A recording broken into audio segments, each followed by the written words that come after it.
El olor acre a madera quemada flotaba en el aire cuando Isabela Montoya se aferró al rifle con ambas manos. Desde el pórtico de su casa veía la línea de fuego avanzando sobre el pastizal seco, iluminando la noche como si el cielo se hubiera rajado en llamas.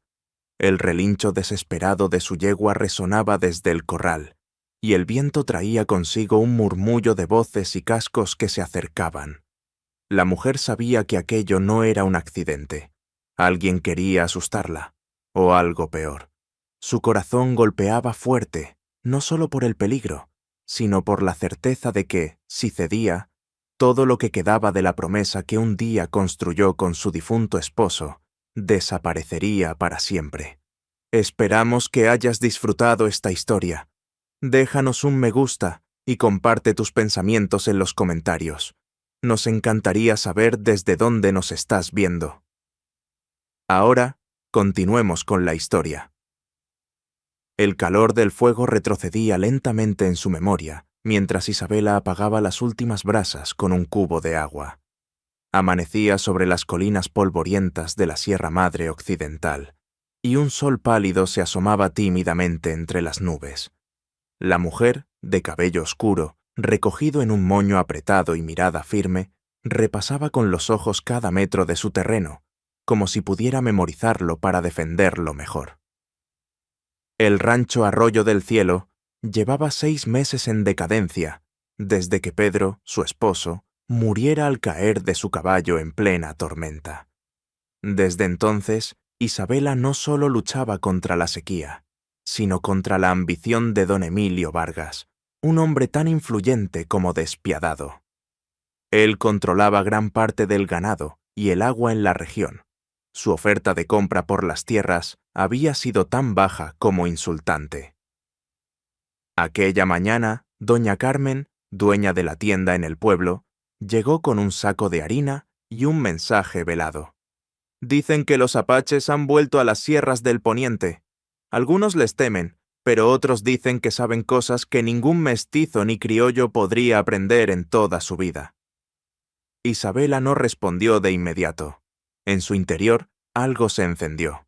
Un recuerdo de las historias que Pedro solía contarle, sobre hombres capaces de encontrar agua en la roca y de hacer brotar vida en la tierra más árida. El resto de la jornada fue una sucesión de tareas mecánicas. Reparar la cerca oeste, otra vez cortada por manos desconocidas, alimentar a las pocas gallinas que quedaban y echar un ojo al huerto casi marchito. Pero la presencia invisible de Vargas estaba en todas partes. A media tarde, vio polvo levantándose en el horizonte. Eran 3 jinetes de su hacienda que pasaban casualmente junto a su alambrado, observando más de lo necesario. Esa noche, mientras cenaba sola, el eco de los cascos y el olor a humo del día anterior se mezclaban con sus pensamientos. Se preguntó cuánto tiempo más podría resistir. En la penumbra de su cocina, abrió la carta que su hermana le había enviado desde Veracruz, rogándole que volviera. Pero Isabela sabía que su lugar estaba allí, aunque cada día le costara más creerlo. En la madrugada siguiente, tomó una decisión que cambiaría el rumbo de su vida. Ensilló su yegua y apuntó hacia las montañas del poniente. Los relatos hablaban de un grupo apache acampando en los valles altos, invisibles para el ejército y para cualquiera que no supiera leer las huellas del desierto. El viaje sería peligroso, pero el riesgo de no hacerlo era aún mayor. A medida que ascendía por senderos pedregosos, el aire se hacía más fresco y la vegetación cambiaba de matorral espinoso a pinos y encinos. El silencio era tan denso que podía escuchar el latido de su propio corazón. 2 horas después, detuvo a su yegua. No había visto a nadie, pero la sensación de estar vigilada era innegable. «No vengo a causar daño», dijo en voz alta, dejando que sus palabras flotaran en el aire frío. «Busco a alguien que entienda esta tierra y que quiera protegerla». Durante un instante eterno, no obtuvo respuesta. Luego, como si hubiera surgido de la piedra misma, un hombre alto, de cabello negro trenzado y mirada profunda, emergió a pocos pasos. Llevaba una chaqueta de caballería desgastada sobre pantalones de tela gruesa, y una cicatriz le cruzaba el pómulo hasta la mandíbula. «Vas sola», dijo con un castellano pausado, como medido. Isabela sostuvo su mirada. La necesidad no pregunta si es sensata. En el silencio que siguió, ambos se evaluaron con la cautela de quienes saben que la confianza es tan frágil como el agua en tierra seca. Finalmente, el hombre habló. «Me llamo Takoda, camino entre dos mundos, y esta tierra me conoce». Isabela supo, en ese instante, que había encontrado la última oportunidad para salvar lo que amaba. Lo que no podía imaginar era que aquel encuentro sería también el inicio de una batalla mucho más grande, una que pondría a prueba no solo su valor, sino también su corazón. El primer tramo del camino de regreso al rancho transcurrió en silencio. Takoda cabalgaba unos pasos detrás, sus ojos atentos a cada sombra entre los árboles. Isabela sentía el peso de su presencia como un escudo invisible. El aire fresco de la sierra todavía acariciaba su rostro, pero en su interior había una mezcla de alivio y ansiedad. Había encontrado ayuda, sí, pero también había traído a su vida a un hombre que despertaría miradas, juicios y quizá peligros que aún no imaginaba. Al descender por un sendero estrecho, el viento trajo consigo un olor inconfundible, humo de leña reciente. Takoda levantó una mano, deteniendo a Isabela. Escuchó unos segundos, giró la cabeza y susurró: «No estamos solos». Isabela buscó con la mirada, pero solo vio arbustos y rocas. Takoda desmontó sin hacer ruido y caminó hacia un promontorio. Desde allí, observó un hilo de humo elevándose detrás de una arboleda. No dijo nada más, pero en sus ojos había una alerta serena. Siguieron el camino con cautela hasta que las colinas se abrieron al valle del arroyo del cielo. El rancho de Isabela apareció a lo lejos, su silueta recortada contra el cielo. Desde allí, incluso el silencio parecía distinto, como si la tierra entera contuviera el aliento. En el pórtico los esperaba el alcalde, Rafael Rentería, un hombre de traje gastado y sombrero ancho, tallando un pedazo de madera con gesto distraído.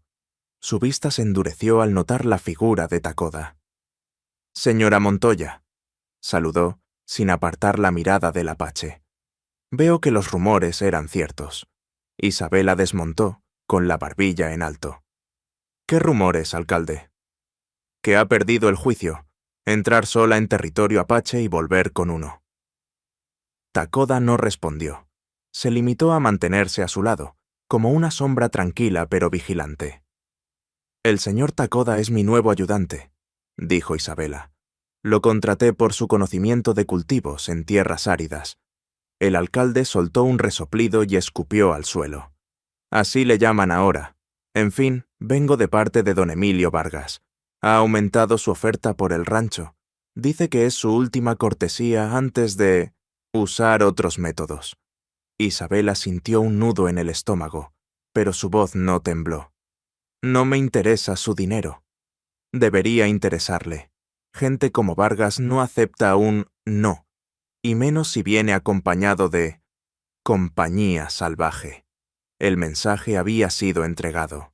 Rentería se marchó sin mirar atrás. El silencio que dejó tras de sí se mezcló con el crujido lejano de una viga en el establo. Isabela giró hacia Takoda, encontrando en su rostro la misma serenidad con la que había aparecido esa mañana en la montaña. «¿Sabes lo que esto significa, verdad?», preguntó ella. «Que el camino será más difícil, pero también que no estás sola». Al día siguiente, Takoda comenzó a trabajar temprano. Observó el cauce seco del arroyo y se internó en la maleza, buscando con paciencia señales invisibles para cualquiera que no conociera la tierra. Isabela lo siguió, tratando de comprender qué buscaba. «La tierra recuerda el agua», murmuró él, agachándose para tomar un puñado de arena húmeda. «Aquí no llueve desde hace meses. Bajo la piel de la tierra, el agua sigue viva. Solo hay que abrirle camino».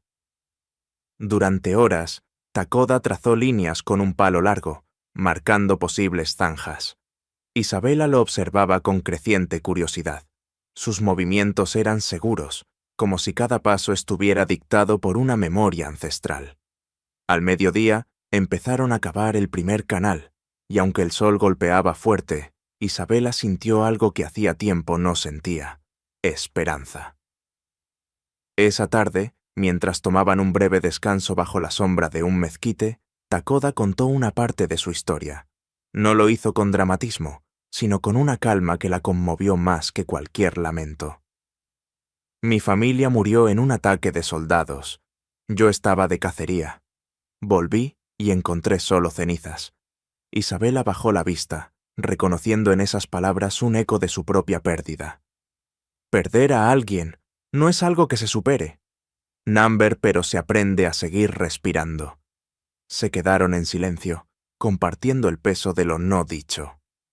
Isabela notó que, a pesar de su reserva, Takoda tenía una manera de escuchar que hacía que las palabras fluyeran sin esfuerzo. Al caer la tarde, se oyó el galope de un caballo acercándose a toda prisa. Era Mateo, uno de los vaqueros de Vargas, un joven moreno de mirada nerviosa.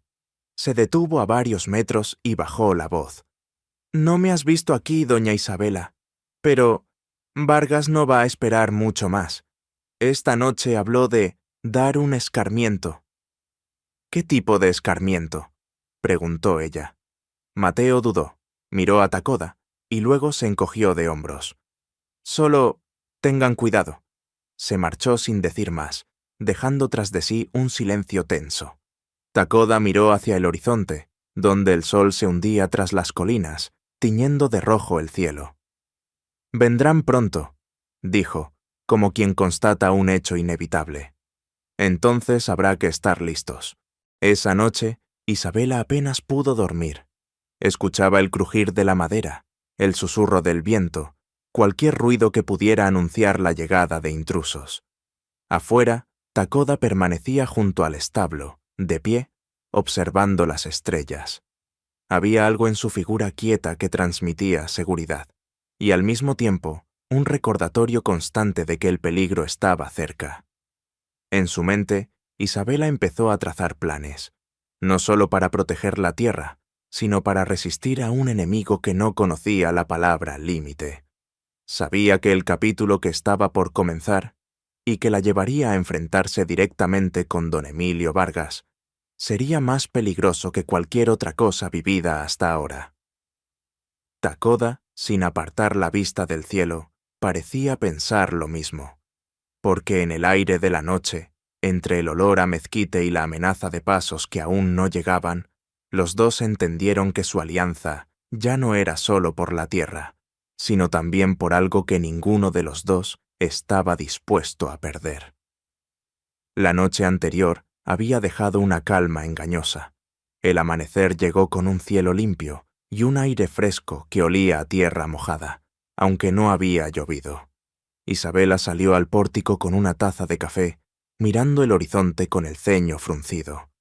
Takoda ya estaba en el campo, inspeccionando las zanjas que habían abierto el día anterior. El silencio se rompió de golpe con un sonido seco. Un disparo, tan cerca que la madera del corral vibró. Isabela dejó caer la taza y corrió hacia el establo, pero Takoda fue más rápido. Se colocó frente a ella, el rifle en mano, mientras buscaba con la mirada el origen del ataque. A lo lejos, una nube de polvo se elevaba sobre el camino que llevaba al pueblo. 3 jinetes se alejaban a galope, sin molestarse en ocultarse. Takoda apretó la mandíbula. «Prueban nuestras defensas, no será el último aviso». En el transcurso de la mañana, la tensión creció. Mateo apareció de nuevo, esta vez con la camisa empapada de sudor y el caballo exhausto. «No puedo quedarme», dijo entre jadeos. «Pero Vargas habla de represar el arroyo. Dice que es para su ganado, pero todos sabemos lo que significa para usted». Isabela sintió un escalofrío.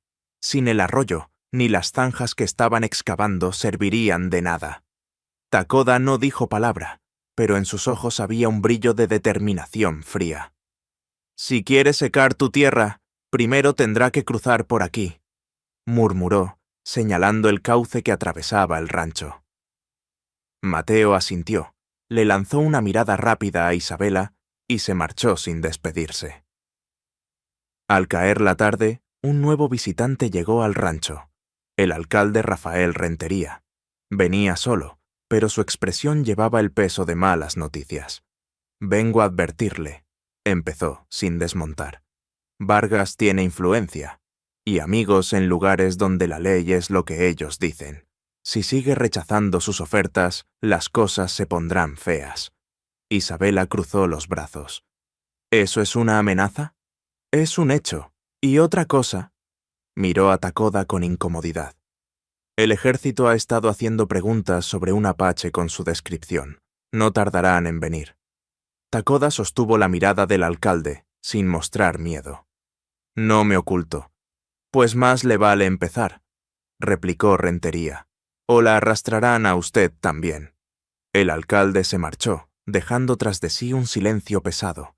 Esa noche, el rancho se cubrió de sombras más densas que de costumbre. El viento traía un murmullo inquietante desde el oeste. Takoda preparó una pequeña hoguera en el patio, no para calentarse, sino para vigilar. Isabela, sentada cerca, no podía apartar la vista de él. «Si represan el arroyo, nos matarán de sed», dijo ella finalmente. «Entonces habrá que actuar antes de que lo hagan». «¿Cómo?» «Conociendo sus movimientos, sabiendo dónde y cuándo golpeará». Isabela comprendió que Takoda no pensaba solo en defender, sino en anticipar, y eso significaba riesgo. En la madrugada, un ruido metálico despertó a Isabela. Salió al pórtico y vio a Takoda de pie junto al corral, sosteniendo un trozo de alambre cortado. «Han vuelto», dijo él. «Cortaron la cerca del norte. ¿Se llevaron algo?» «Number, pero dejaron esto». En su mano, Takoda sostenía un pedazo de tela manchada de aceite, con un símbolo dibujado en carbón, un cuervo con las alas abiertas. Isabela lo reconoció. Era la marca que Vargas usaba para advertir a quienes se interponían en su camino. Ella sintió que el estómago se le cerraba. Aquello no era solo intimidación. Era una declaración de guerra. Takoda dejó caer la tela al suelo y, sin decir más, empezó a preparar su caballo. «¿A dónde vas?», preguntó Isabela. «A seguir su rastro. Quiero saber quién camina bajo las alas de ese cuervo». Mientras lo veía alejarse, Isabela supo que lo que él descubriera esa noche podría cambiarlo todo, y que, cuando volviera, nada sería igual. Takoda regresó al amanecer, su silueta recortada contra el cielo que apenas se teñía de naranja. Isabela lo vio acercarse desde el pórtico y notó, con un nudo en la garganta, que cojeaba ligeramente. Su chaqueta estaba rasgada en el hombro y una mancha oscura, aún húmeda, teñía la tela. Bajó corriendo los escalones. «¿Qué ha pasado?» Takoda desmontó despacio, con el gesto tranquilo de quien no quiere alarmar. «No es grave», respondió. «Una bala pasó cerca». «¿Cerca?», repitió ella, sintiendo la rabia mezclarse con el miedo. «Demasiado cerca», añadió, permitiéndose una media sonrisa. Mientras Isabela le limpiaba la herida en la mesa de la cocina, él contó lo que había descubierto. 3 vaqueros de Vargas habían cortado la cerca y dejado la marca del cuervo. Los siguió hasta un campamento improvisado junto a un recodo del arroyo. Allí escuchó suficiente para confirmar sus sospechas. Vargas planeaba represar el cauce en menos de una semana, usando hombres armados para mantener alejados a los vecinos. «Si lo hace, no habrá agua para ti, ni para nadie que no esté bajo su mano», dijo Takoda, con la voz baja pero firme. «Y el alcalde no moverá un dedo», añadió Isabela, sabiendo que Rentería temía a Vargas tanto como lo servía. Hubo un silencio en el que ambos comprendieron lo mismo. No podían esperar ayuda de nadie. La única defensa posible sería actuar ellos mismos. Takoda pasó el resto de la mañana revisando las zanjas que habían cavado. El suelo, aunque árido, comenzaba a mostrar señales de humedad en algunos puntos. «Aquí», dijo señalando un sitio donde el barro asomaba bajo la arena. «El agua está cerca. Si logramos abrirlo antes de que cierren el arroyo, podremos resistir». Isabela lo observó, admirando la manera en que sus manos parecían leer la tierra. No era solo un trabajador, era alguien que entendía que cada piedra, cada grieta, tenía un papel en el equilibrio de ese lugar. Por la tarde, mientras trabajaban bajo el sol, Isabela se atrevió a preguntar: «¿Por qué aceptaste ayudarme?» Takoda no dejó de cavar. «Porque esta tierra fue de los míos antes que de cualquiera, y porque vi en tus ojos algo que rara vez se ve, la decisión de resistir, incluso cuando todos te dicen que no puedes». Las palabras se quedaron suspendidas entre ellos, cargadas de un reconocimiento mutuo.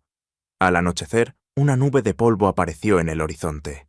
2 jinetes se acercaban, pero al ver a Takoda junto a la cerca, giraron bruscamente y se alejaron sin decir nada.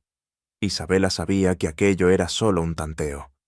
Vargas no tardaría en enviar algo más contundente. Esa noche cenaron frijoles y pan de maíz. La conversación fue escasa, pero la presencia del otro llenaba los silencios de una forma extraña y reconfortante.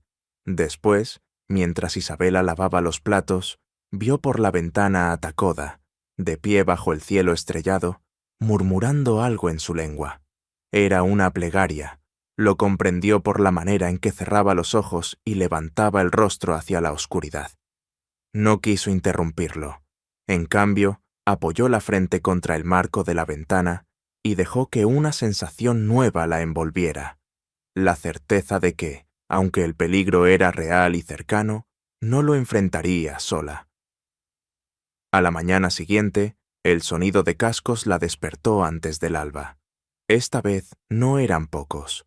Desde la colina, una fila de jinetes avanzaba hacia el rancho, las siluetas recortadas contra la luz naciente. Al frente, inconfundible, iba don Emilio Vargas. Takoda ya estaba en el pórtico, el rifle en la mano. Isabela salió a su lado, el corazón latiéndole con fuerza. No sabían aún qué movimiento haría Vargas, pero ambos intuían que este sería el inicio de un enfrentamiento que no podrían evitar. Y mientras los hombres se acercaban, el aire parecía volverse más denso, como si la tierra misma supiera que estaba a punto de decidirse su destino. Vargas detuvo su caballo a pocos metros del pórtico. El sol de la mañana iluminaba su sombrero de ala ancha y el brillo metálico de la pistola al cinto. Sonreía, pero en sus ojos había algo frío, calculador. Detrás de él, 6 vaqueros armados esperaban en silencio, formando un semicírculo que cerraba la salida del rancho. «Doña Montoya», dijo Vargas con tono cortés, «vine a hacerle una última oferta antes de que el agua corra en dirección contraria a sus deseos». Isabela sintió que cada palabra estaba cuidadosamente medida para sonar razonable y amenazante a la vez. «Mi respuesta no ha cambiado. Esta tierra no está en venta». Vargas fingió un suspiro. «Lo imaginaba. Entonces supongo que pronto entenderá lo que significa quedarse sola». Takoda dio un paso adelante. Su voz era baja, pero su firmeza llenó el aire. «Ella no está sola». Los ojos de Vargas se fijaron en él, y una chispa de desprecio cruzó su rostro. «Ah, el apache. No sé qué le prometió a esta señora, pero debería recordar que la ley en estas tierras no protege a los suyos». «No necesito su ley para proteger lo que es mío», replicó Takoda. Un silencio tenso se extendió. Vargas, sin perder la sonrisa, giró su caballo y se alejó con sus hombres. Pero Isabela sabía que aquel gesto no era una retirada. Era la calma previa a algo peor. La tarde llegó con un calor sofocante. Isabela y Takoda reparaban la cerca cuando un hedor repentino la obligó a detenerse. Siguiendo el olor, encontraron el pozo principal con la cuerda colgando y un saco atado al extremo. Al sacarlo, un líquido espeso y negruzco se derramó sobre la tierra, carne podrida mezclada con aceite. Isabela llevó una mano a la boca para contener las náuseas. Takoda, con gesto serio, vació el contenido lejos del pozo y empezó a limpiar el brocal. «Quieren que el agua sea inútil antes de que tú misma la dejes», dijo. «Y lo están logrando», respondió ella, sintiendo un peso en el pecho. Pasaron horas trabajando para purificar el agua. El cansancio se mezclaba con la rabia, y en el rostro de Isabela ya no quedaba rastro de la mujer dispuesta a ceder. Al anochecer, Mateo apareció, sudoroso y con los ojos inquietos. «No hay tiempo», susurró. «Vargas ha dado órdenes de quemar el establo esta noche. Dice que lo hará parecer un accidente». Takoda lo miró fijo. «¿Por qué me dices esto?» «Porque mi abuelo me enseñó que uno no destruye lo que otro levanta con sus manos». Sin esperar respuesta, Mateo se marchó tan rápido como había llegado. Takoda y Isabela se miraron. No había discusión posible. Había que vigilar el establo toda la noche. La luna estaba alta cuando los escucharon. Pasos apresurados, el crujir de madera y un leve chisporroteo. Takoda se movió como una sombra, acercándose por detrás del establo. 3 figuras estaban inclinadas junto a la puerta, encendiendo teas. «¡Alto!». Su voz resonó como un trueno. Los hombres se giraron, sorprendidos, y uno arrojó la tea hacia el heno. Isabela corrió con un balde de agua, apagando las primeras llamas, mientras Takoda forcejeaba con otro de los atacantes. Un tercero escapó a caballo, perdiéndose en la oscuridad. Cuando el fuego estuvo controlado, Takoda sujetaba a uno de los hombres por el cuello de la camisa. «Dile a Vargas que no es bienvenido aquí», ordenó, antes de empujarlo en dirección al camino. La calma volvió lentamente, pero el rancho olía a humo y a tensión contenida. Isabela se dejó caer en el pórtico, agotada. «No podemos seguir así», dijo. «Cada día que pasa, él se acerca más a lo que quiere». Takoda la miró, evaluando sus palabras. «Entonces no esperemos a que él haga el siguiente movimiento». En sus ojos había una determinación que Isabela no había visto antes, un brillo que presagiaba que la siguiente jugada sería arriesgada. Ella entendió, sin necesidad de que lo dijera, que Takoda pensaba llevar la lucha más allá del rancho. En el horizonte, una línea de nubes oscuras empezaba a formarse, presagio de tormenta, y en el corazón de ambos, la certeza de que lo que estaba por venir no sería solo una batalla por la tierra, sino por sobrevivir juntos. El cielo amaneció cubierto de nubes densas, de un gris plomizo que parecía presionar la tierra. El aire estaba cargado, eléctrico, como si algo invisible aguardara el momento de desatarse. Takoda salió temprano, revisando el cauce del arroyo, mientras Isabela preparaba café en la cocina. A cada minuto, el viento aumentaba, arrastrando hojas secas y un olor metálico que anunciaba tormenta. «Hoy no trabajaremos en el campo», dijo Takoda al regresar. «La lluvia será fuerte». Isabela sonrió con escepticismo. «Aquí siempre promete y nunca cumple». Takoda levantó la vista hacia el cielo. «Esta vez, cumplirá». Las primeras gotas comenzaron a caer al mediodía, tímidas al principio, como si tantearan el terreno. Luego, de pronto, la lluvia se desató con fuerza. El sonido sobre el techo de hojalata llenó cada rincón del rancho. El agua corría por las zanjas recién cavadas, arrastrando tierra y hojas. Isabela salió al pórtico y alzó la cara, dejando que las gotas le empaparan el cabello. Llevaba meses esperando ese momento. Takoda estaba a su lado, observando cómo el agua llenaba los canales que habían trabajado juntos. «Mira cómo corre», dijo ella, casi riendo. «Está viva». «El agua siempre lo está», respondió él, con un brillo en los ojos.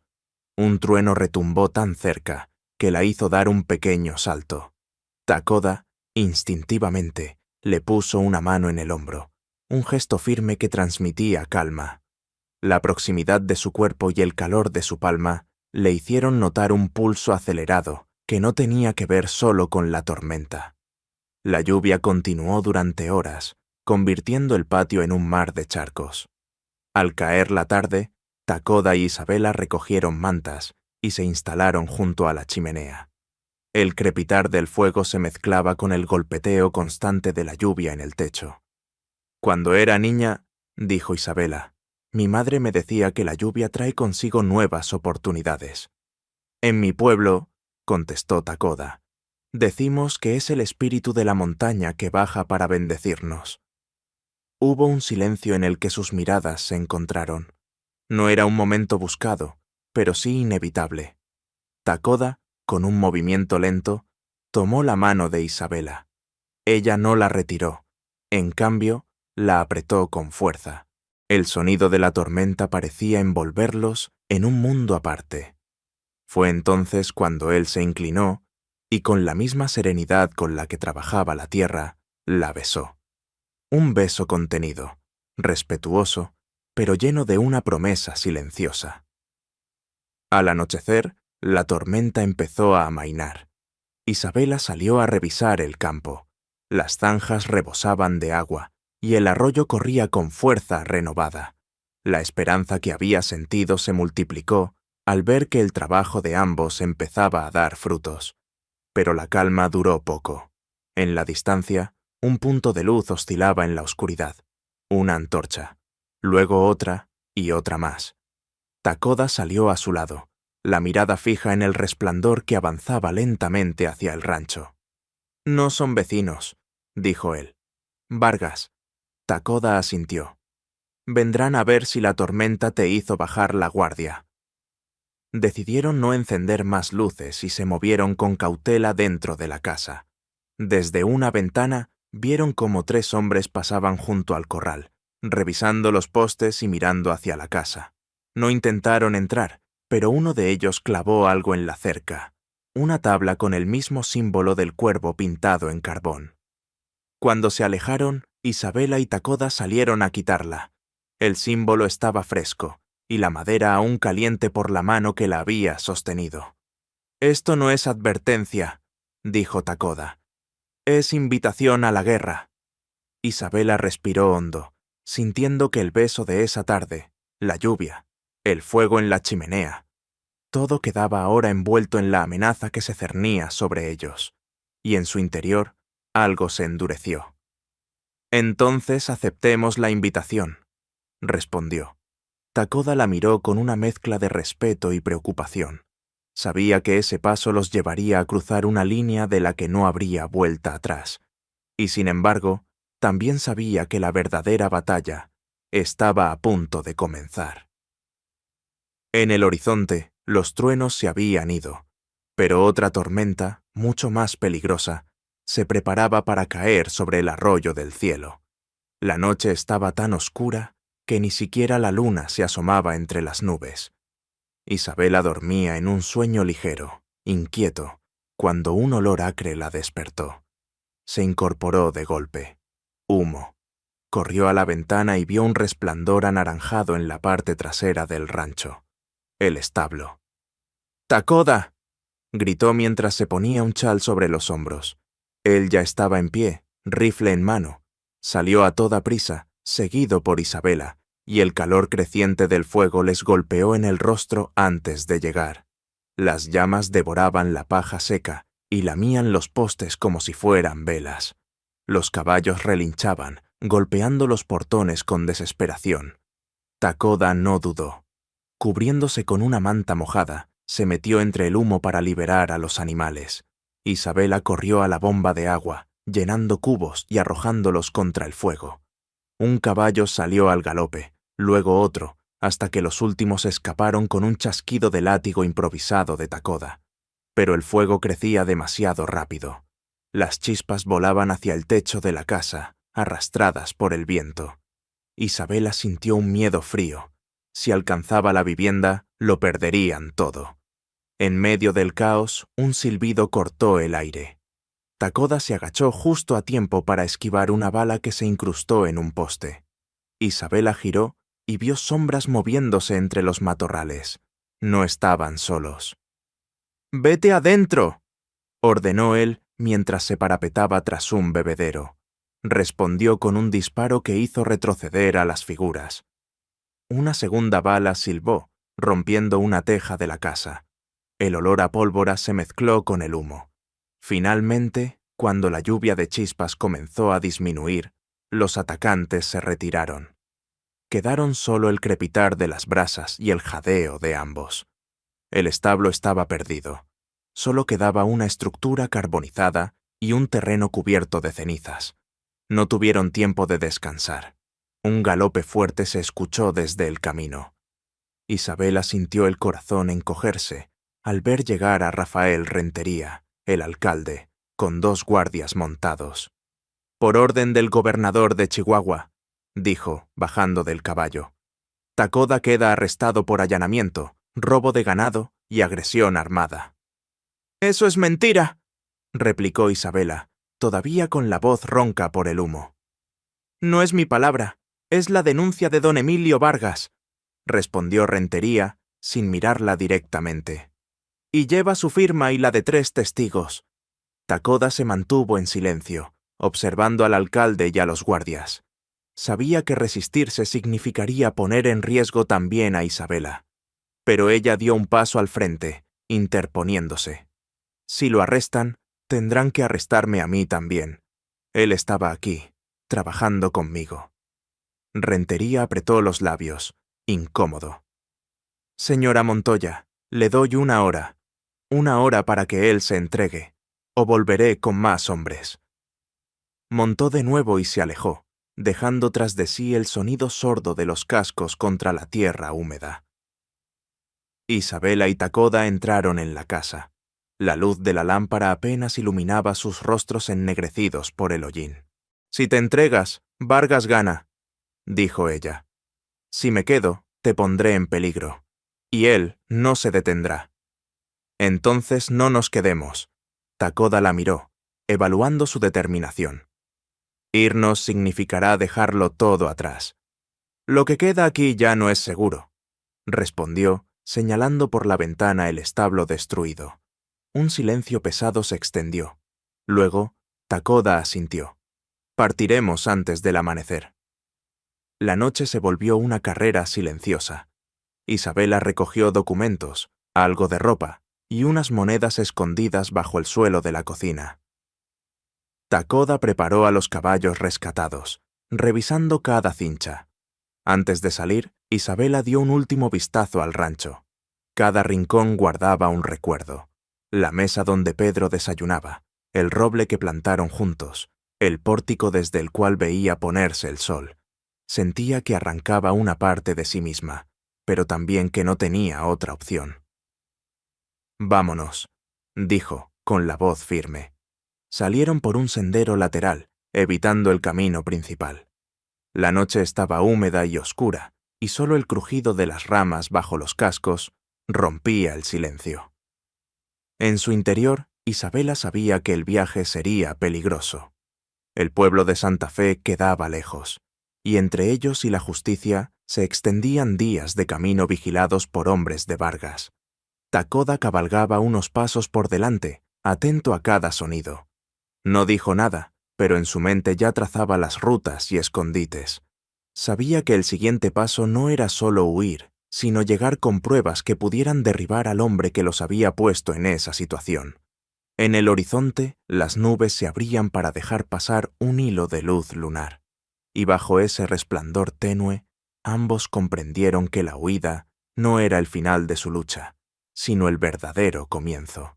El amanecer los sorprendió en mitad de un cañón estrecho, donde las paredes de roca se alzaban como cuchillas hacia el cielo.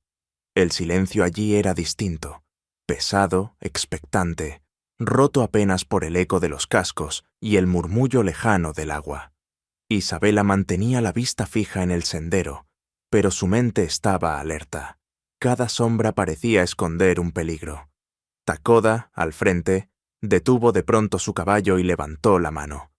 «Alguien nos sigue», murmuró sin girarse. Isabela sintió un escalofrío. «¿Cuántos? 2, no, 3. Son buenos para moverse sin ruido». Aceleraron el paso, pero el terreno no les favorecía. El cañón se estrechaba aún más, y a medida que avanzaban, las salidas laterales desaparecían. De pronto, un silbido agudo cortó el aire, y una piedra cayó rodando desde lo alto, golpeando el camino justo delante de ellos. Era una advertencia, o un intento de detenerlos. Un grupo de 3 hombres apareció en la cornisa, apuntando con rifles. Llevaban pañuelos cubriendo la mitad del rostro y sombreros bajos. Uno de ellos gritó: «Entréguenos las armas y los caballos, y saldrán vivos». Takoda no se movió. Sus ojos medían la distancia, el ángulo, las opciones. «Son de Vargas», susurró Isabela. «O trabajan para quien mejor pague. Da igual». En un movimiento rápido, Takoda desmontó y empujó a Isabela hacia una grieta en la pared del cañón. Las balas silbaron, levantando polvo a su alrededor. Respondió con 2 disparos certeros, obligando a los atacantes a cubrirse. «¡Corre por la grieta!», le ordenó, mientras retrocedía sin dejar de disparar. Isabela obedeció, guiando su caballo por el estrecho pasaje. El eco de los disparos rebotaba en las paredes como un trueno multiplicado. Takoda se unió a ella segundos después, y juntos siguieron avanzando hasta que el sonido de sus perseguidores quedó atrás. Emergieron en un valle oculto, donde un arroyo cristalino serpenteaba entre arbustos de flores silvestres. Allí se detuvieron para dar agua a los caballos y recuperar el aliento. Isabela miró a Takoda, notando un corte sangrante en su antebrazo. «Estás herido». «No es nada», respondió él, limpiándolo con agua del arroyo. «Lo importante es que no nos alcanzaron». Mientras descansaban, Takoda revisó el terreno. Entre las piedras, encontró una herradura recién caída, con una marca grabada, un cuervo de alas abiertas, la misma señal que habían dejado en la cerca del rancho. «Esto prueba que trabajan para Vargas», dijo Isabela. «Y también que están más cerca de lo que pensamos». Decidieron no seguir por el camino principal. Tomaron una ruta más alta, bordeando la sierra, aunque eso significara tardar más en llegar a Santa Fe. El sol del mediodía los alcanzó en un paso estrecho, donde el aire se volvía seco y el horizonte se abría como un océano de polvo.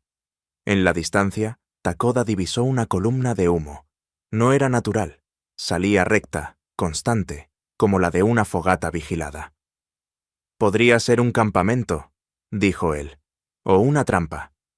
Si es campamento, tal vez podamos conseguir comida o información», respondió Isabela, aunque en su voz había cautela. Se acercaron despacio y pronto distinguieron a 2 ancianos junto a un fuego, asando maíz. No parecían armados. Cuando llegaron, los saludaron con una mezcla de castellano antiguo y palabras en lengua apache. Takoda respondió en su idioma, y aquello rompió cualquier barrera. Durante la conversación, los ancianos revelaron que unos hombres armados habían pasado horas antes, preguntando por una mujer y un apache. También contaron que Vargas había enviado mensajeros a Santa Fe con documentos firmados para asegurar la captura de ambos.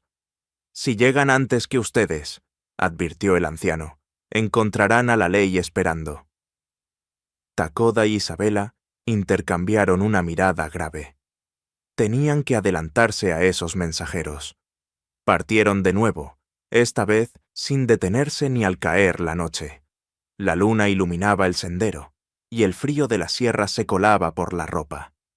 Isabela, cansada, se apoyó un instante sobre el cuello de su caballo, pero el sonido de cascos detrás la hizo reaccionar. «Nos alcanzan», dijo Takoda. Apretaron el paso, y pronto el sendero se dividió en 2. Sin dudarlo, Takoda tomó el de la izquierda, más estrecho, cubierto de maleza. El ruido de sus perseguidores se desvió hacia el otro camino. Al cabo de 1 hora, se detuvieron en un claro protegido por rocas. Allí, bajo el cielo estrellado, encendieron un pequeño fuego para calentarse. Isabela miró las llamas y luego a Takoda. «Cada vez que escapamos, ellos parecen estar un paso más cerca». «Entonces debemos cambiar las reglas», respondió él. «No solo huir, empezar a cazarlos. Sus palabras no eran bravatas, eran un plan. Y ese plan sería el hilo que los conduciría, inevitablemente, al enfrentamiento final con Vargas. En la distancia, el aullido de un coyote rompió el silencio, como si la noche misma aprobara la decisión que acababan de tomar. La noche estaba cerrada, sin luna y con un viento frío que arrastraba el polvo de la sierra. Takoda e Isabela se movían entre las sombras como espectros, guiados por la tenue luz de las estrellas. Habían seguido las huellas de herraduras desde el valle hasta encontrar un cañón oculto donde el humo de una fogata delataba la presencia de un campamento. Takoda se detuvo detrás de unas rocas y observó. 4 hombres estaban sentados alrededor del fuego, bebiendo y riendo con voces roncas. Un quinto, más apartado, dormía con el sombrero sobre la cara. En un costado, una mesa improvisada sostenía papeles, una lámpara y una botella de aguardiente. «Ahí están los documentos», susurró Takoda. «Si contienen lo que creo, podremos usarlos contra Vargas en Santa Fe». Isabela asintió. El miedo le palpitaba en las sienes, pero la determinación era más fuerte. Esperaron a que las risas se hicieran más pesadas y los movimientos más lentos. Takoda avanzó primero, agazapado, moviéndose como si fuera parte de la tierra misma. Isabela lo siguió, cuidando de no pisar ramas secas. Cuando estuvieron lo bastante cerca, Takoda señaló hacia los caballos. Si cortaban las riendas, los animales huirían y el campamento caería en caos. Isabela se encargó de eso. Con manos rápidas, soltó las correas y dio una palmada suave en los lomos. Los caballos, nerviosos por el olor del fuego y el aguardiente, salieron al galope, levantando una nube de polvo. «¡Los caballos!», gritó uno de los hombres. En un instante, todos menos uno corrieron tras ellos. Takoda aprovechó para acercarse a la mesa. Tomó los papeles y los guardó bajo su chaqueta, pero un crujido de madera lo delató. El hombre que quedaba se levantó, desenfundando su revólver. Isabela, sin pensar, le arrojó la botella de aguardiente que había en la mesa. El golpe lo hizo retroceder, y Takoda se abalanzó sobre él, derribándolo. Un forcejeo rápido, un puñetazo seco, y el hombre quedó inconsciente. No había tiempo que perder. Takoda y Isabela corrieron hacia la salida del cañón. Detrás se escuchaban gritos y disparos al aire. Una bala rebotó en la roca junto a la cabeza de Isabela, arrancándole una chispa. El sonido de cascos volvió. Los hombres habían recuperado al menos uno de sus caballos. Takoda la tomó del brazo y la guió hacia una pendiente estrecha. Subieron a toda prisa, con las botas resbalando en la grava suelta. El viento frío les cortaba el rostro, pero no se detuvieron hasta alcanzar una meseta desde la que se veía el horizonte abierto. Allí, a cubierto tras unas piedras, Takoda revisó los papeles. Eran cartas firmadas por Vargas y selladas por el alcalde Rentería, ordenando la aprehensión inmediata de Takoda por crímenes falsos y el embargo del rancho de Isabela por deudas impagas. También había un mapa detallado de los canales de agua de la región, marcando dónde planeaban represar el arroyo. «Con esto no solo podremos limpiar mi nombre», dijo Takoda, «también probar que Vargas quiere controlar el agua para forzar a todos a venderle». Isabela sintió que por primera vez en semanas veía una salida real. «Entonces debemos llegar a Santa Fe antes que él». La bajada de la meseta fue peligrosa, pero al llegar al llano encontraron el arroyo. Lo siguieron durante horas, hasta que la noche comenzó a ceder al primer tono gris del amanecer. El cansancio pesaba en los huesos, pero ninguno quiso detenerse. Sin embargo, al doblar una curva del arroyo, vieron algo que les heló la sangre. 3 jinetes bloqueaban el paso, y al centro, montado en un caballo negro, estaba don Emilio Vargas. «Vaya, vaya», dijo con una sonrisa lenta. «Los ratones vienen solos a la boca del gato». Takoda colocó a Isabela detrás de él, guardando los papeles bajo su chaqueta. «Si quieres algo, tendrás que quitármelo». Vargas sonrió aún más. «Oh, Lo haré, pero no aquí. Prefiero que todo el pueblo sea testigo. Un gesto suyo, y sus hombres comenzaron a rodearlos. Isabela sintió el pulso acelerado, pero también una claridad extraña. Ese momento, esa trampa, podía ser la llave para exponerlo, si sobrevivían lo suficiente. Takoda, con la mirada fija en Vargas, supo que el enfrentamiento final se acercaba, y que no habría margen para errores. El amanecer tiñó el horizonte de tonos rojos y dorados, pero la belleza de aquel instante no alcanzaba a suavizar la tensión que se respiraba en el cauce del arroyo. Takoda e Isabela estaban rodeados. 3 jinetes, con Vargas al centro, cerraban el paso por delante. Por detrás, otros 2 hombres aparecieron lentamente, bloqueando la retirada. El silencio solo se rompía por el goteo del agua y el resoplido nervioso de los caballos. Takoda se inclinó hacia Isabela, susurrándole sin apartar la vista de Vargas. «Cuando te diga, corre hacia el arroyo y cruza al otro lado. No mires atrás. No pienso dejarte. No es dejarme, es darme espacio para que podamos salir juntos». Vargas levantó la mano y uno de sus hombres desmontó, acercándose con una soga. «Ríndanse, y tal vez viva para ver otro día, señora Montoya», dijo con voz burlona.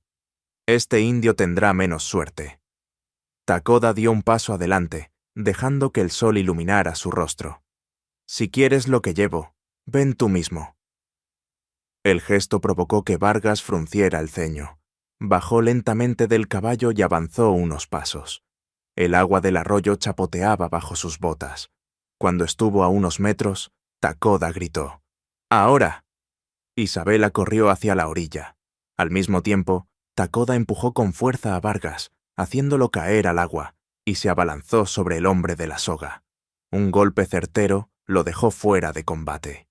Los caballos, alterados por el ruido y el movimiento, comenzaron a encabritarse, rompiendo la formación de los jinetes.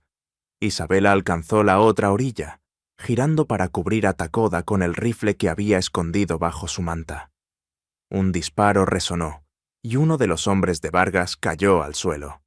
Takoda aprovechó el caos para montar el caballo más cercano.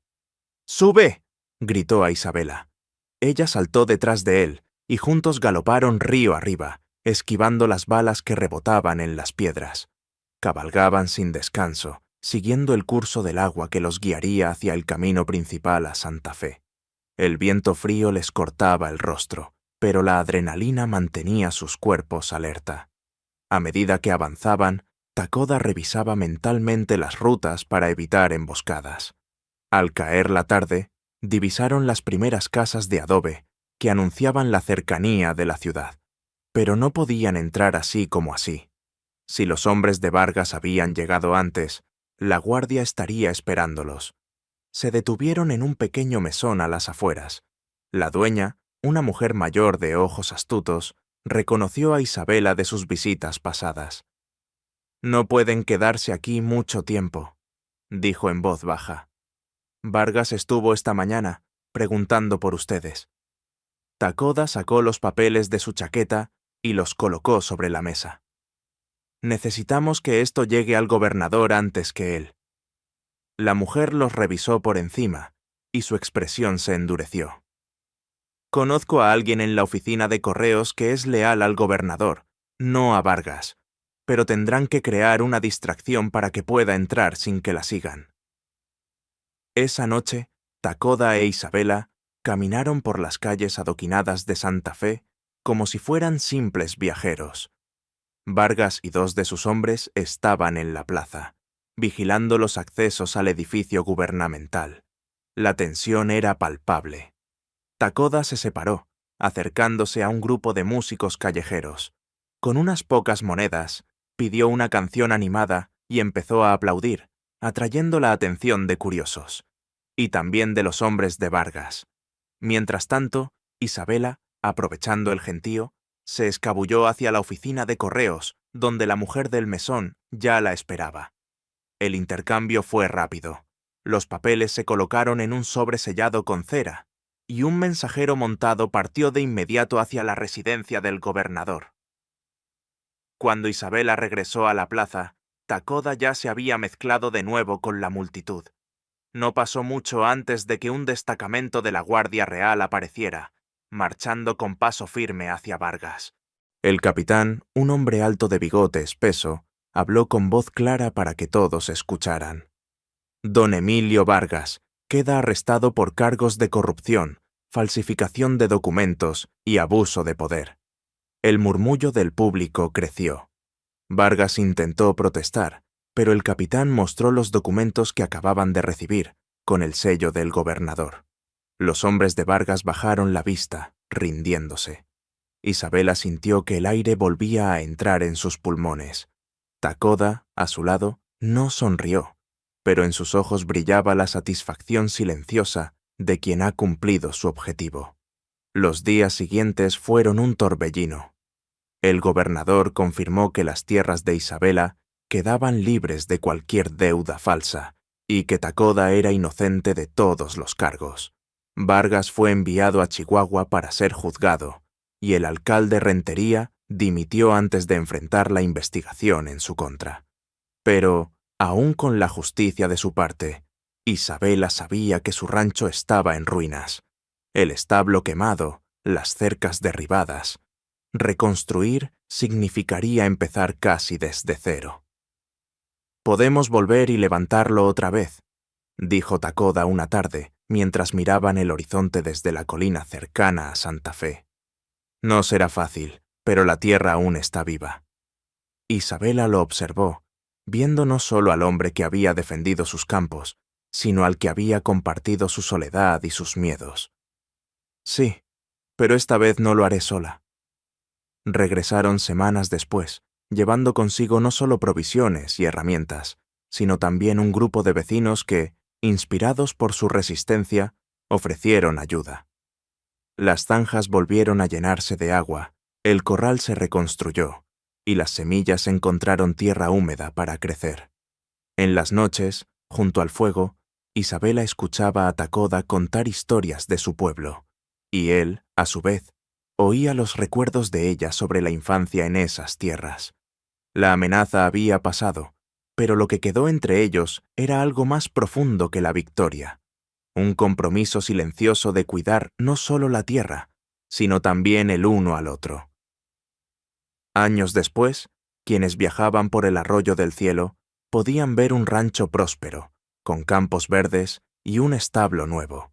Decían que la mujer que vivía allí había desafiado a un hombre poderoso y que un apache había sido su mayor aliado. Isabela y Takoda no corregían esas historias, solo sonreían, sabiendo que la verdad era más sencilla y más fuerte, que habían elegido resistir juntos y que, en esa elección, habían encontrado un hogar que ningún enemigo podría arrebatarles jamás. Espero que hayas disfrutado esta historia. Suscríbete a mi canal para no perderte más relatos conmovedores. Déjanos un me gusta y cuéntanos en los comentarios qué te pareció esta historia emocional. Nos vemos en el próximo video.